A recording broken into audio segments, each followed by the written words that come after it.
Hey, what's going on everybody, it's YunKs. Today, I'll be showing you guys the No Time to Explain. This is an exotic pulse rifle that you can get through a quest line, starting by collecting all 3 dead memories in the daily heroic paradox story mission. Anyway guys, let's jump right into it. Now the first thing I want to say is the rate of fire and impact is very similar to the Red Death on this thing, so you guys do get a better idea of what this pulse rifle is like, and it has more range and stability than the Red Death, but a lower reload. Okay, anyway guys, let's quickly go over the perks right here. Now, smooth ballistics, which is the normal sight. Accurized ballistics will increase the impact a tiny bit, and I will explain this later in the gameplay how significant that is, and it will decrease the range and stability. And smart drift control will decrease range but increase that stability. Okay guys, moving on, full auto. This weapon can be fired in full auto mode. Okay, you also get speed reload on this, hand loaded, which gives you more range, and fitted stock increased weapon stability. That is what I prefer, guys. And rewind again, precision hits are immediately returned to the mag. This is the last and main perk right here. Very unique, guys. Anyway, let's take a look at the aesthetics.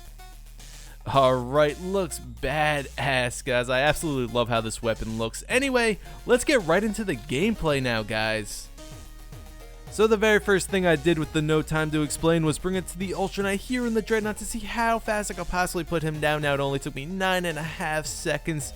And as you can see here, all my precision shots are getting returned straight to my mag, and not from my reserves. They are magically appearing as if from nowhere, so that is very nice. And it took me about 20 bursts to put him down, and each headshot dealing 591 damage. Anyway guys, we're moving right along to PvP now. The No Time to Explain will deal 29 damage to the head and 19 damage to the body, but this does depend on what range you're at. If you're too far away, you probably will not get these numbers, guys. But anyway, that is for the smooth ballistic sight and for the smart drift control sight only. If you were to use the accurized ballistics, which will increase your impact slightly, like I mentioned earlier, you will deal 30 damage to the head and 20 damage to the body, but regardless of that 1 extra damage, it'll still take only 3 bursts to kill somebody if all your shots are headshots, or 4 bursts to kill somebody if all your shots are body shots. So personally, I do not think that accurized ballistics is worth it for that reduced range and reduced stability at the cost of 1 extra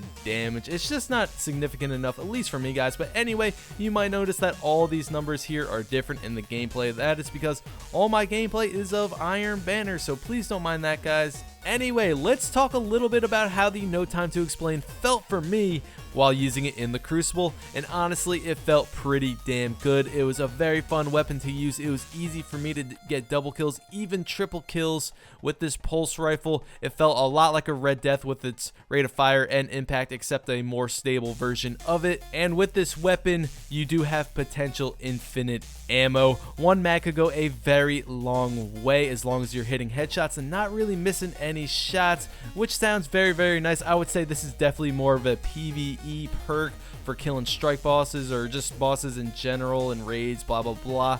Other than that, in PvP, you're going to be reloading regardless, unless you're some sort of god and you could only hit headshots. Then this is probably the perfect weapon for you. But besides that, the normal player is just going to reload regardless, because that mag will eventually run out on you no matter what. It is inevitable. Anyway guys, leave in the comments and let me know, do you have the No Time to Explain? And if you do have it, what do you think of it? Do you use it more for PvE or do you use it more for PvP? Personally, I do think this was made for PvE purposes, but I still think it is a great weapon for PvP. I had a great time with this in the Crucible. I put down enemies fairly easy, and it did not take me long at all to get my footage.